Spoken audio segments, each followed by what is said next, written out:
So news paper analysis వీడియోకి స్వాగతం. అందరికీ కూడా ప్రతి ఒక్కరూ చివరి వరకు చూడండి అండ్ మీ మిత్రులందరికీ వీడియో లింక్ షేర్ చేయండి, లైక్ చేయండి. మన న్యూస్ పేపర్ అనాలిసిస్ వీడియోస్లో నిన్న చాలా తక్కువ వ్యూస్ వచ్చాయి. 24,000 వ్యూస్ మాత్రమే వచ్చాయి. నిన్న 5,500 లైక్స్ మాత్రమే వచ్చాయి. ఆ వ్యూస్ మన ఛానల్ మెయింటెనెన్స్కి సరిపోవండి, అర్థం చేసుకోండి. ప్రతి ఒక్కరు కూడా లైక్ చేయాలి. మీరు లైక్ చేసే కొద్దీ కనీసం ఒక 10,000 లైక్స్ వస్తే ఒక 30-35,000 వ్యూస్ వచ్చినా సరే బాగుంటుంది. అదే సో అర్థం చేసుకుంటారని ఆశిస్తున్నా. దానికి మీరు చేయాల్సిందంతా లైక్ చేయడం, షేర్ చేయడం, హైప్ చేయడం. సరే, అది పక్కన పెడితే 48 మంది ఎమ్మెల్యేలకు తెలుగుదేశం పార్టీ ఆఫీస్ నుంచి నిన్న నోటీసులు వెళ్తున్నాయి. సీఎం గారు సీరియస్ అయ్యారు. ఎందుకంటే ఆ 48 మంది పార్టీ కార్యక్రమాల్లో కానీ ప్రభుత్వ కార్యక్రమాల్లో కానీ పాల్గొనట్లేదు. చాలా సీరియస్ అయ్యారు నిన్న సీఎం గారు. ఇమీడియట్గా వాళ్ళందరికీ నోటీసులు ఇచ్చి వివరణ తీసుకోండి, వాళ్ళు చెప్పే వివరణ బట్టి నాకు నివేదిక ఇవ్వండి, అప్పుడు నేను అవసరమైతే చర్యలు తీసుకుంటా, వాళ్ళతో మాట్లాడతా అని చెప్పారనమాట. సో ఎందుకంటే ప్రతి నెల 1వ తేదీన పింఛన్ల పంపిణీ, సీఎంఆర్ఎఫ్ చెక్కుల అందజేత కార్యక్రమంలో పాల్గొనని 48 మంది ఎమ్మెల్యేలకు నోటీసులు ఇచ్చి వివరణ తీసుకోవాలని పార్టీ కార్యక్రమాల అమలు కమిటీని ముఖ్యమంత్రి చంద్రబాబు ఆదేశించారు. ఎన్నిసార్లు చెప్పినా కొందరు తీరు మార్చుకోకపోవడం, ప్రజలతో మమేకం అయ్యేందుకు అవకాశం ఉన్న కార్యక్రమాలకు దూరంగా ఉండడంపై ఆయన తీవ్ర ఆగ్రహం వ్యక్తం చేశారు. ఈ కార్యక్రమాల్లో ఇకపై ఎవరైనా పాల్గొనకపోతే వెంటనే తన దృష్టికి తేవాలని, ఇలాంటి ఎమ్మెల్యేలపై చర్యలకు వెనుకాడబోమని చంద్రబాబు స్పష్టం చేశారు. సో ఎమ్మెల్యేల వ్యవహార శైలి అలా ఉంది. మనం ఎంత చెప్పినా మారట్లా, తిరిగి మన మీద కేసులు పెడతారు. మనం ఇటువంటివే చెప్పి అలర్ట్ చేస్తాం. ఇంతకన్నా కొంతమంది మరీ చీప్ కరప్షన్ చేసినా, లేదంటే వరదల్లో అందుబాటులో ఉండకపోయినా, వాళ్ళ మధ్య ఇంకేమైనా గొడవలు జరిగినా అప్పుడు మనం అలర్ట్ చేయడానికి చేసినప్పుడు వాళ్ళేమో మన మీద ఫీల్ అయ్యి కేసులు పెడతారు. ఇప్పుడు పార్టీ నోటీస్ ఇచ్చిందిగా, పార్టీ మీద కేసులు పెట్టేయండి. సరే, అది పక్కన పెడితే కుప్పంలో 7 పరిశ్రమలకు శంకుస్థాపన వర్చువల్ విధానంలో చేసిన ముఖ్యమంత్రి. 2,203 కోట్ల పెట్టుబడితో కుప్పంలో 7 పరిశ్రమలకు సీఎం గారు నిన్న శంకుస్థాపన చేశారు. వాటి ద్వారా ప్రత్యక్షంగా పరోక్షంగా 22,330 మందికి ఉపాధి అవకాశాలంట. అలాగే త్వరలో మరో 6,000 కోట్లతో 8 పరిశ్రమలు వస్తాయంట. సో ఓవరాల్గా ఈ 1 ఇయర్లోగా కుప్పంలో ఒక 50,000 మందికి ఉద్యోగాలు వచ్చేలాగా ఒక 15 పరిశ్రమలకు సీఎం చంద్రబాబు గారు అంకురార్పణ చేయబోతున్నారన్నమాట. ఆల్రెడీ 7 స్టార్ట్ చేశారు, ఇంకో 8 త్వరలో స్టార్ట్ చేయబోతున్నారు.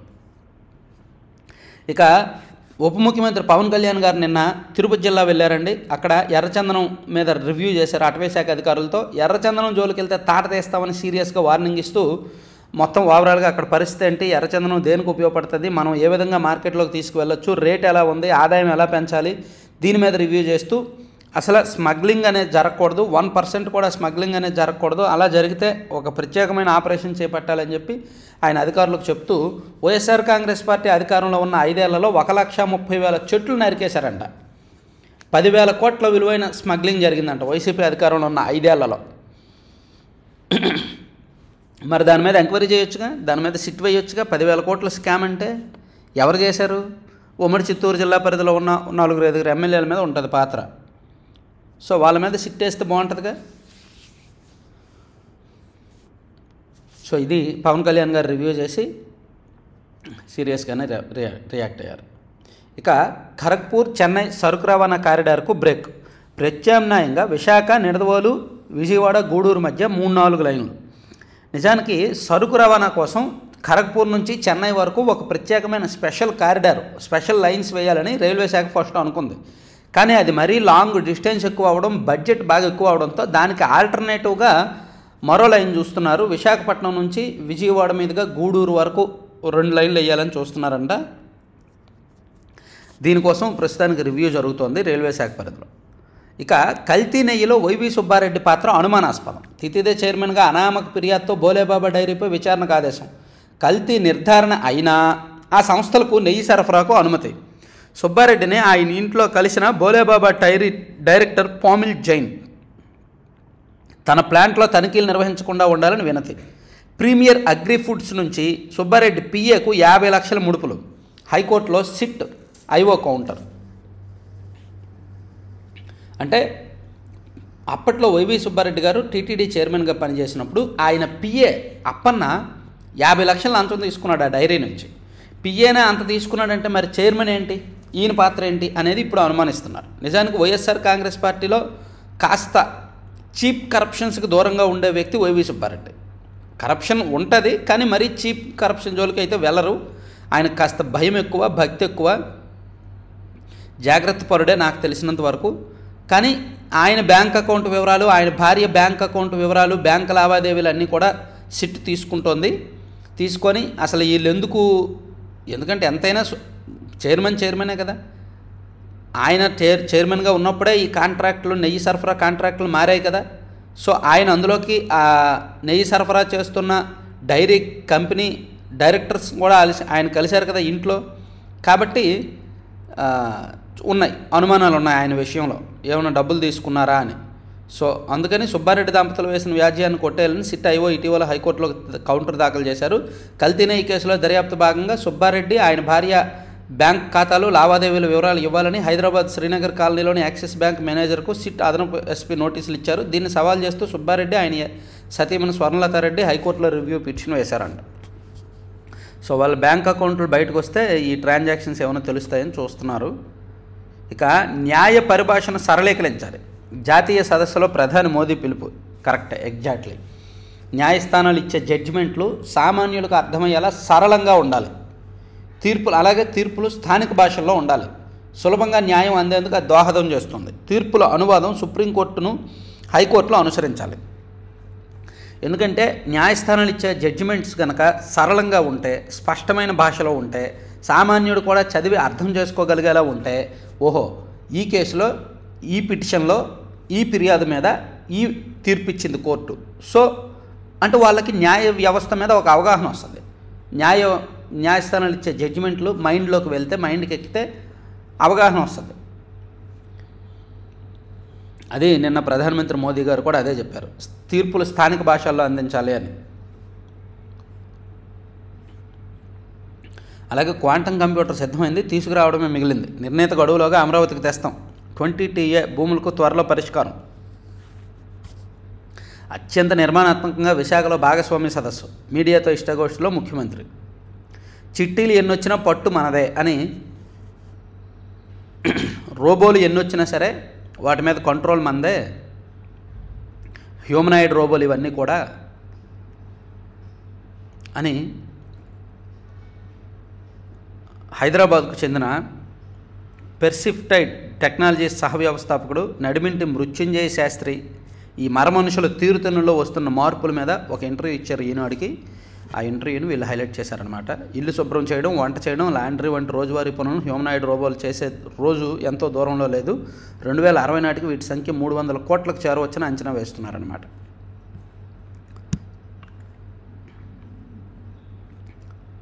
How to kill old lady, YouTube వీడియోలు చూసి అతను చంపిన కోళ్ళు. ఇది మరీ దారుణంగా ఉందండి. నిన్న వార్త చదివారా? దొంగ పోలీసు ఆట ఆడతానని అతను ఒప్పించిందంట ఒక కోళ్ళు. దొంగ పోలీసు ఆట ఆడతానని చెప్పి అనుమానాస్పదంగా ఆ అత్తని ఒక కుర్చీలో కూర్చోబెట్టి కాళ్ళు చేతులు కట్టేసిందంట. కట్టేసి ఆమె మీద పెట్రోల్ పోసేసి, చూడండి ఎంత దారుణంగా ఉందో. దీని మీద యూట్యూబ్లో కూడా సెర్చ్ చేసిందంట, ఎలా చేయాలి, ఏం చేయాలని. నానమ్మతో కాసేపు దాగుడు మూతలు ఆట ఆడాలని పిల్లలకు చెప్పింది. ఆమెను కుర్చీలో కూర్చోబెట్టి కాళ్ళు చేతులు కుర్చీకి కట్టేసింది. కళ్ళకు నోతికి గంటలు కట్టేసి మీరు దాక్కోండి అని పిల్లల్ని గదిలోకి పంపింది. అనంతరం ఆమెపై పెట్రోల్ పోసి నిప్పంటించింది. అత్త అరుపులు చుట్టుపక్కల వారికి వినిపించకుండా టీవీ సౌండ్ పెద్దగా పెట్టింది. మంటలకు కనక మహాలక్ష్మి కాళ్ళు చేతులకు కట్టిన కట్లు కాలిపోయాయి. ఆమె పెద్దగా కేకలు వేసుకుంటూ దేవుడి గది వైపు పరుగులు తీసింది. అక్కడే ఉన్న మనవరాలకు మంటలు అంటుకొని కాళ్ళు చేతులు కాలాయి. టీవీ వైర్లు తగిలి నానమ్మ మంటలు అంటుకున్నాయని పిల్లలకు చెప్పి నమ్మించింది. కనక మహాలక్ష్మి కేకలు విన్న లలిత తల్లి బాత్రూమ్ నుంచి బయటకు వచ్చి చూసేసరికి ఆమె విగతజీవిగా నేలపై పడి ఉంది. సో ఇదంతా కూడా ఆమె యూట్యూబ్ హిస్టరీ చూసి, ఫోన్ హిస్టరీ చూసి పోలీసులు కనిపెట్టారనమాట. ఆమె మీద పరిశీలించడం, ఆమె మీద అనుమానం రావడంతో ఎంత దారుణమో చూడండి. అత్త మీద కోపంతో, భర్తకు చాడీలు చెప్తుందని కోపంతో అత్తని ఇలా పొట్టన పెట్టుకుంది ఈవిడ. ఆదర్శ మహిళ. 121 మంది కూలీల ప్రాణాలు నిలిపారు. ఈనాడు డైలీవర్ ఎస్పీకి అన్నదాతల ఫోన్. పోలవరం ప్రాజెక్టులో ప్రణాళిక ప్రకారం పనులు.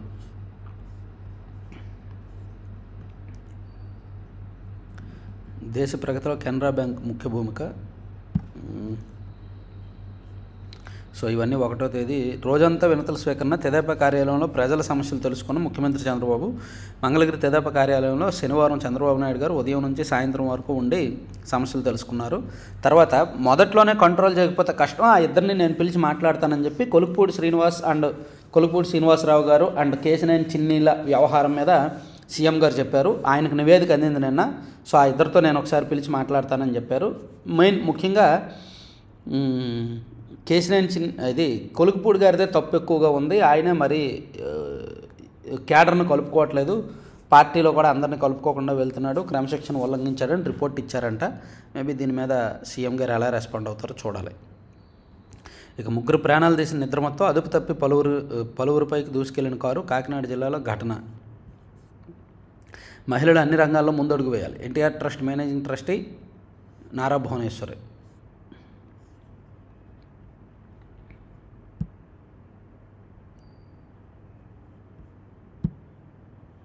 తెదేపాతోనే బీసీలకు రాజకీయ స్వాతంత్రం. కురుబలను గుండెల్లో పెట్టుకొని చూసుకుంటాం. గుడి కట్ల పూజారులను గౌరవవేతనం అందిస్తాం. భక్త కనకదాస జయంతి సభలో మంత్రి నారా లోకేష్. సో మంత్రి నారా లోకేష్ గారు నిన్న అనంతపురం జిల్లా వెళ్ళి అక్కడ బీసీలను గుండెల్లో పెట్టుకొని చూసుకుంటాము, తెదేపాతోనే బీసీలకు రాజకీయ స్వాతంత్రం వస్తుంది అని చెప్తూ, అనంతపురం అంటే టీడీపీ అంటేనే అనంతపురం, అంతగా మీరు పార్టీని గుండెల్లో పెట్టుకున్నారు. సో జిల్లాను అభివృద్ధి చేస్తాము, కురుబల అభ్యున్నతికి కూడా కృషి చేస్తామని చెప్పి ఆయన ఆ కార్యక్రమంలో చాలాసేపు మాట్లాడారు. నవశకానికి శ్రీకారంగా 5వసారి భాగస్వామ్య సదస్సుకు విశాఖ ముస్తాబు. భూ కేటాయింపులు, ప్రోత్సాహకాలు, వేగంగా అనుమతులపై కూటమి ప్రభుత్వం దృష్టి. భారీ పెట్టుబడులు, ఉపాధి అవకాశాల సృష్టికి ప్రణాళిక. సో భారీగానే పెట్టుబడులు రాబోతున్నాయి, ఉపాధి అవకాశాలు భారీగా రాబోతున్నాయి, ఒప్పందాలు కూడా ఎక్కువే జరుగుతాయని భావిస్తున్నారు. విశాఖపట్నంలో ఈ నెల 14-15 తేదీలో సదస్సు జరగబోతోందన్నమాట. 128 దేశాల్లో ఒకే జెండా, అదే బౌద్ధం. అంబేద్కర్ మున్మనుడు అశోక్ అంబేద్కర్. ప్రభుత్వాలు స్థిరంగా కొనసాగితేనే రాష్ట్రాల అభివృద్ధి. డబుల్ ఇంజిన్ సర్కారు వల్లే ఏపీకి భారీగా పెట్టుబడులు. బీహార్ పారిశ్రామికవేత్తల సమావేశంలో మంత్రి లోకేష్. న్యాయవాదులకు ఆటల పోటీలు.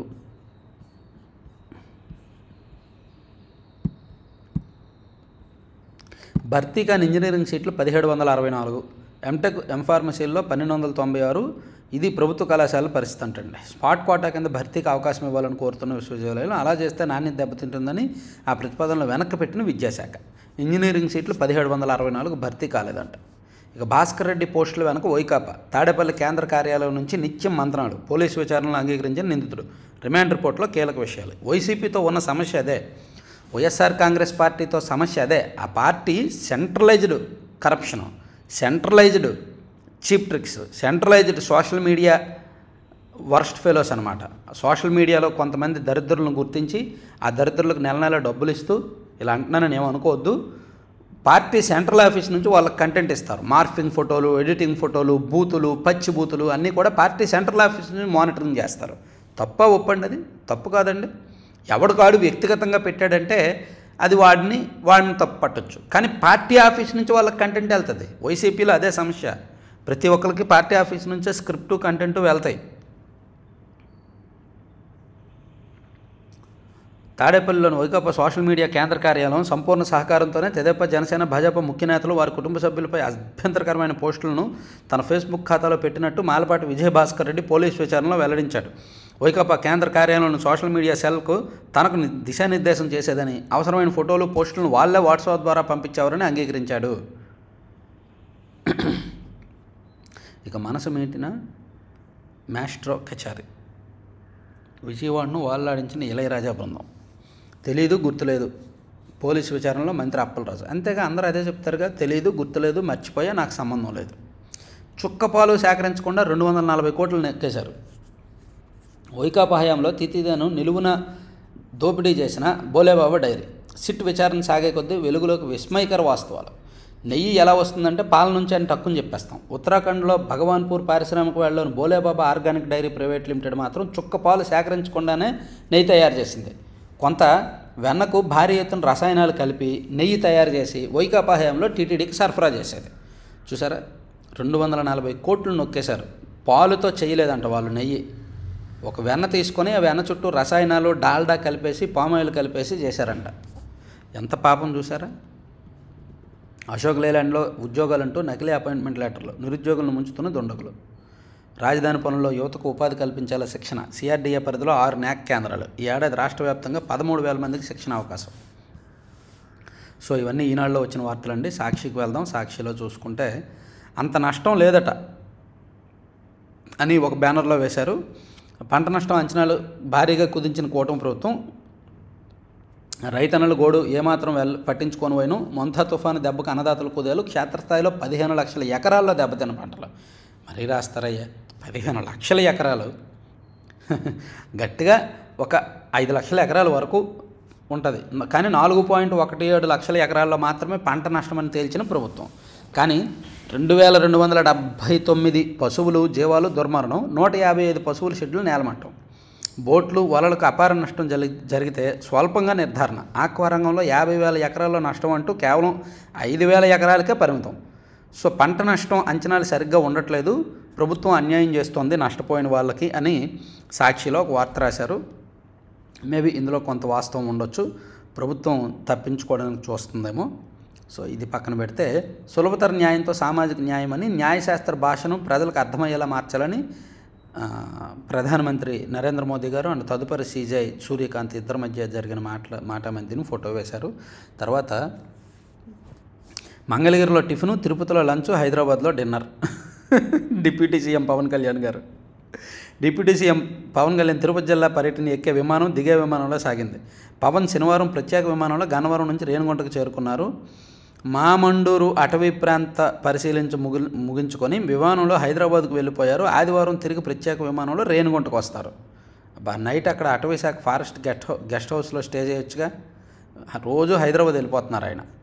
ప్రత్యేక విమానము ఏదో ఒక దానిలో రోజు హైదరాబాద్ వెళ్ళిపోతున్నారు. ఖర్చులు ఎక్కువ అయిపోతున్నాయి. వీళ్ళకి అర్థం కావట్లేదు. కానీ కూటమి ప్రభుత్వం వచ్చాక వీళ్ళు మాట్లాడితే హైదరాబాద్ వెళ్తున్నారు.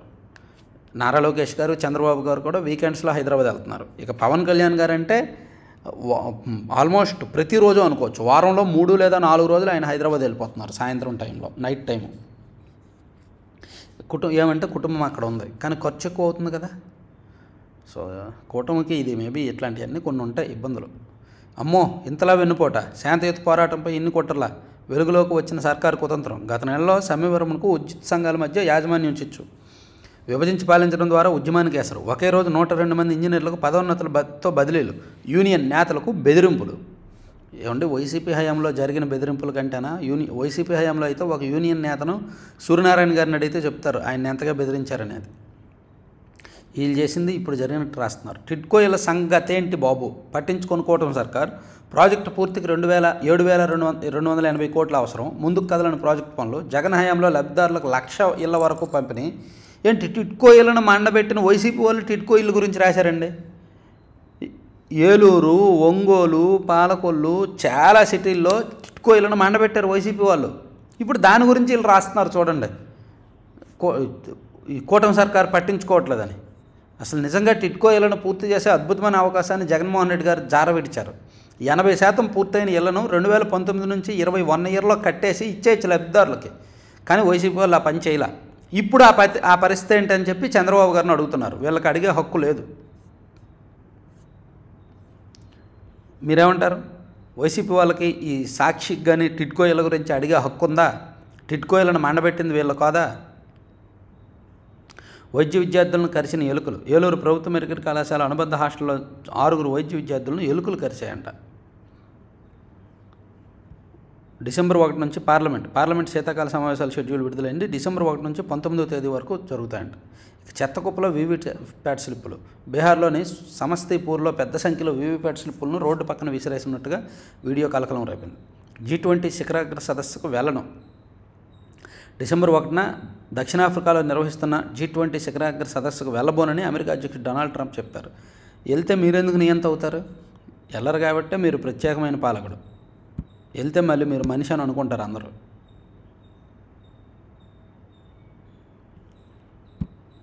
ప్రపంచం మొత్తం డొనాల్డ్ ట్రంప్ విషయంలో క్లారిటీతో ఉంది. అంత నష్టం జరగలేదట అని ఇచ్చారు. తర్వాత శీతలదేవికి వైఎస్ జగన్ అభినందన. పరిహారం తీసుకుంటే ధాన్యం కొనుగోలు చేయరంట. రైతులకు కూటమి ప్రభుత్వం చంద్రబాబు సర్కారు బ్లాక్మెయిల్. వైఎస్ఆర్సీపీ అధికార ప్రతినిధి కైలా అనిల్ కుమార్. టిడ్కోయిల సంగతి ఏంటి అనేది ఒకటి రాశారు. తర్వాత ప్రభుత్వ నిర్లక్ష్యంతోనే కాశీ బుగ్గలో తొక్కిసలాట. దేవాదాయ శాఖ మాజీ సలహాదారు Jwalapuram Srikanth. Okay, next page చూద్దాం. టీనేజర్లను కాస్త అర్థం చేసుకోండి. చదువు ఒత్తిడి, సోషల్ మీడియా, స్నేహితుల ప్రభావం, వీడియో గేమ్స్ ఎదగాడడం, సంబంధాలను సరిగ్గా మేనేజ్ చేయలేకపోవడం, టీనేజర్లు వ్యక్తిగత సంబంధాలకు వ్యక్తిగత సంబంధాలకు సంబంధించిన సమస్యలు వస్తున్నాయి. ఆర్థికపరమైన అంశాలు, ప్రమాదాలు లేదా దుర్ఘటనలు. అంటే టీనేజ్ కాస్త సున్నితంగా ఉంటుంది. అందులోకి అమ్మాయిలు ఇంకా సున్నితంగా ఉంటారు. చాలా జాగ్రత్తగా హ్యాండిల్ చేయాలి. టీనేజ్లో రైల్వే కోడూరు టికెట్ కోసం 7 కోట్లు ఇచ్చా, ఆ డబ్బు అడిగితే టీడీపీ ఎన్ఆర్ఐ నేత వేమన సతీష్ చంపేస్తామంటున్నాడు. మీడియా సమావేశంలో రైల్వే కోడూరు టీడీపీ కార్యకర్త సుధా మాధవి రోదన. సో దీనిలో వాస్తవం ఏంటనేది నేను నెక్స్ట్ వీడియో చేస్తా. ఇది నిన్న నా దృష్టికి వచ్చింది. కొంచెం దీనిలో కీలకమైన అంశాలే ఉన్నాయి. నెక్స్ట్ నేను ఒక గంటలో వీడియో పోస్ట్ చేస్తాను. సరే, సాక్షిని కాసేపు పక్కన పెడదాం. ఆంధ్రజ్యోతికి వెళ్దాం. ఆంధ్రజ్యోతిలో చూసుకుంటే సేవింగ్స్కు సూపర్ మస్కా అని రిటైలర్ల మాయలో జీఎస్టీ పొదుపు ఆవిరి. కొత్త సంస్కరణల అమలుతో ప్రభుత్వం కోల్పోయే ఆదాయం వాళ్ళ జేబుల్లోకే. ధరల్లోని తేడా తెలిపే బోర్డులు లేవు. పాత స్టాక్ అంటూ అవే ధరలకు అమ్మకం. డిస్కౌంట్ ఇస్తున్నామంటూ బాధుడు. ఆరోగ్యంపై భారీగా తగ్గిన జీఎస్టీ. మెడికల్ షాపుల్లో ఆ మేరకు తగ్గని భారం. పాత ధరలకే నిత్యావసరాల విక్రయం. ఇదే ఆంధ్రజ్యోతిలో నెల రోజుల కిందట జీఎస్టీ తగ్గడంతో భారీగా కొనుగోళ్లు పెరిగాయి, ప్రజలు సంతోషంగా ఉన్నారని చెప్పి రాశారు. తెలుసా? ఇదే ఆంధ్రజ్యోతిలో రాశారు. నేను అప్పుడు ఇదే అన్నా, ఇంకా రిటైల్ షాపుల్లో ఎక్కడా జీఎస్టీ తగ్గలేదు, కానీ ఆంధ్రజ్యోతి మరీ భజన వార్త రాసిందని నేను అన్నా. సో ఇప్పుడు అదే ఆంధ్రజ్యోతిలో ఇలా రాశారు చూడండి. రిటైలర్లు ఇంకా రేట్లు తగ్గించలేదు, జీఎస్టీ ఈ పొదుపు ఆవిరైపోతుంది, రిటైలర్లు అందరూ మోసం చేస్తున్నారు అనేటట్టు రాసుకొచ్చారు. ఇది కరెక్ట్, ఇది వాస్తవం. సూపర్ జీఎస్టీ అమలు వల్ల రాష్ట్రానికి ఏడాదికి 8,000 కోట్ల నష్టం వస్తుంది. ఆ మేరకు ప్రజలు ఆదా అవుతూ వారి జీవనశైలి మెరుగుపడుతుంది. కాబట్టి జీఎస్టీ 2.0 సంస్కరణలు ఆహ్వానిస్తున్నామని ముఖ్యమంత్రి చంద్రబాబు తెలిపారు. క్షేత్రస్థాయిలో చూస్తే జీఎస్టీ పన్నుల తగ్గింపు వల్ల ప్రభుత్వానికి ఎలాగో నష్టమే వస్తుంది, కానీ ముఖ్యమంత్రి ఆశించినట్టు ఆ పొదుపు ప్రజలకు మేలు కలగడం లేదు. కొత్త సంస్కరణల అమల్లో ప్రభుత్వం కోల్పోయే ఆదాయం, సామాన్యుల సేవింగ్స్ అంటూ రెండు రిటైల్ మార్కెట్ల మాయాజాలంతో ఆవిరైపోతున్నాయి. ఇది వాస్తవం. రిటైలర్లు ఎవరు తగ్గించట్లేదు. ఏమనంటే స్టాక్ పాతదండి అంటున్నారు. ఇక ఎర్రచందనం తాకితే తాట తీస్తామని ఉప ముఖ్యమంత్రి గారు చెప్పింది వేశారు. తర్వాత నిర్లక్ష్యంగా ఉంటే కఠినంగా ఉంటాయని ముఖ్యమంత్రి గారు చెప్పింది ఈ సైడ్ వేశారు. ఇక వైవి పాత్ర అనుమానాస్పదమని కల్తీ నెయ్యి కేసులో జరిగిన అంశం ఏంటి అనేది వైవి సుబ్బారెడ్డి గారికి అదే ఇందాక చెప్పుకున్నాం కదా, అది ఇచ్చారు. తర్వాత తప్పంతా కొలుకుపూడిదే, కఠిన చర్యలు తీసుకోవాలి, పార్టీ లైన్ దాటి ప్రవర్తించారు, ఒక్క ఆరోపణకు ఆధారం ఇవ్వలేదు, సస్పెన్షన్ లేదా అధికారాలు తీసేయాలి, ఎమ్మెల్యే వర్సెస్ ఎంపీ వివాదంపై సీఎంకు క్రమశిక్షణ కమిటీ నివేదిక, మాట్లాడి నిర్ణయం తీసుకుంటానన్న ముఖ్యమంత్రి చంద్రబాబు. సో వీళ్ళంతా ఏకపక్షంగా రాశారు. ఒకసారి నేను మాట్లాడి దీని మీద కూడా వీడియో చేస్తా. ఇక సునీత దంపతులపై కేసు పెట్టిన అధికారుల విచారణ. కేసు నమోదు చేసిన పులివెందుల పోలీసులు. గతంలోనే రాష్ట్ర ప్రభుత్వం ఆదేశం. కర్నూలు డీఐజీకి ఓ వ్యక్తి ఫిర్యాదు కూడా. వివేక కుమార్తెపై కేసు పెట్టడం వెనుక ఎవరున్నారో తేల్చే పనిలో పోలీసులు. ఇంకెవరు ఉంటారు? మెయిన్ వాళ్ళు ఉంటారు. సో దాని మీద ఇప్పుడు ప్రభుత్వం సీరియస్గా స్పందిస్తుంది. తర్వాత యూట్యూబ్లో చూసి అత్తను చంపిన కోళ్ళు, ఇందాక చెప్పుకున్నాం కదా, వైజాగ్లో జరిగింది దారుణం. ఇక వైసీపీ పాలనలో చీకటి రాజ్యం. బీసీలు మాట్లాడితే చాలు దాడులు చేశారు, పెట్రోల్ పోసి తగలబెట్టారు. ఆ వర్గాలు తిరుగుబాటుతోనే కూటమి గెలుపు. కురుబలను ఇచ్చిన హామీ మేరకే రాష్ట్ర పండుగగా కనకదాస జయంతి. టీటీడీ సహకారంతో బీరప్ప ఆలయాలను కట్టిస్తాం. గుడి కట్ల పూజారులను త్వరలో గౌరవ వేతనం. పవన్ కళ్యాణ్తో మాట్లాడి కురుబలకు షెడ్లు వేయిస్తా అని లోకేష్ గారు మాట్లాడిన అంశాలు ఇచ్చారు. తర్వాత పిల్లలకు వారు తుపాకులు ఇస్తే మేము ల్యాప్టాప్లు ఇస్తున్నాం, వారి పిల్లలకు పదవులు ఆశిస్తూ మీ పిల్లల భవితను కాలరాస్తున్నారు. ఆర్జేడీ సహా విపక్షాలపై ప్రధాని ఫైర్. బీహార్ విషయంలో ఎన్నికల ప్రచారం. తర్వాత న్యూస్ పేపర్లో మధ్యాహ్న భోజనం. మధ్యప్రదేశ్లో ఓ బడిలో ఘటన, వీడియో వైరల్. నా హృదయం ముక్కలైంది. రాహుల్ గాంధీ ఆవేదన. 20 ఏళ్లుగా రాష్ట్రాన్ని ఏలుతున్నారు, పిల్లల ప్లేట్లు దొంగిలిస్తారా? వారి భవిష్యత్తును చిదిమేస్తున్నందుకు మోదీ సిగ్గుపడాలన్న రాహుల్. అచ్చచ్చచ్చ, మధ్యప్రదేశ్లో ఒక స్కూల్లో అంట న్యూస్ పేపర్లో మధ్యాహ్న భోజనం పెట్టారంటండి. ఎంత దారుణం అండి. మహారాష్ట్ర మంత్రుల మేరకు భూమి కొనుగోలు వచ్చు. అక్రమాలు జరిగాయన్న విపక్షాలు. అజిత్ పవార్ కుమారుడు పార్థ పవార్ 40 ఎకరాల కొనుగోలు రద్దు. అయినా క్యాన్సిలేషన్ ఛార్జీల కింద సర్కారుకు 41 కోట్లు చెల్లించాల్సిందే. రవాణా మంత్రి ప్రతాప్ సర్నాయక్ పైన అక్రమ భూ కొనుగోళ్ల ఆరోపణలు. ముంబైలో 4 ఎకరాలు కేవలం 3 కోట్లకే కొన్నారంట. సో మహారాష్ట్ర మంత్రులు కొంతమంది అధికారంలోకి వచ్చిన ఈ 8 నెలల్లోనే భారీగా భూములు కొనుగోలు చేశారంట తక్కువ రేటుకి. డిసెంబర్ 1 నుంచి పార్లమెంట్ సమావేశాలు అనేది ఇచ్చారు. తర్వాత ఆంధ్రప్రభకి వెళ్దాం. ఆంధ్రప్రభలో చూసుకుంటే కుప్పంకు పరిశ్రమల క్యూ, క్వాంటమ్ కంప్యూటర్ రెడీ, అమరావతికి బ్రాండ్ ఇమేజ్ పెరిగింది, పెట్టుబడులు వస్తున్నాయి, మంత్రి లోకేష్ చొరవతో సత్ఫలితాలు, హైదరాబాద్ తరహాలో ఈవెంట్లు, టీడీపీ కేంద్ర కార్యాలయంలో మీడియాతో సీఎం చంద్రబాబు చిట్ చాట్ అనేది హైలైట్ చేశారు. తర్వాత స్మగ్లింగ్ ఆపకపోతే కగార్ తరహాలో కట్టడి, కేంద్రంతో మాట్లాడతాం, చాలా కఠినంగా వ్యవహరిస్తామని ఉప ముఖ్యమంత్రి పవన్ కళ్యాణ్ గారు చెప్పిన అంశాలు ఇటు వేశారు. అది పక్కన అంటే ఇప్పుడు వరకు చెప్పుకొని ఏమైనా ఉంటే చెప్పుకుందాం. అన్నీ ఆల్మోస్ట్ అవే వేశారండి. అన్నీ ఆల్మోస్ట్ ఈ 4 పత్రికల్లో, ఆ 3 పత్రికల్లో కవర్ చేసి ఇచ్చారు. రేపు రాష్ట్రానికి కేంద్ర బృందం 7 అధికారులు రాక, కేంద్ర హోంశాఖ సంయుక్త కార్యదర్శి పౌసుమి నేతృత్వం, 2 బృందాలుగా తుఫాను ప్రభావిత ప్రాంతాల్లో పర్యటన. సో ఇవండి 4 పత్రికల్లో వచ్చిన వార్తాంశాలు. చివరి వరకు చూసిన ప్రతి ఒక్కరికి ధన్యవాదాలు. Thank you.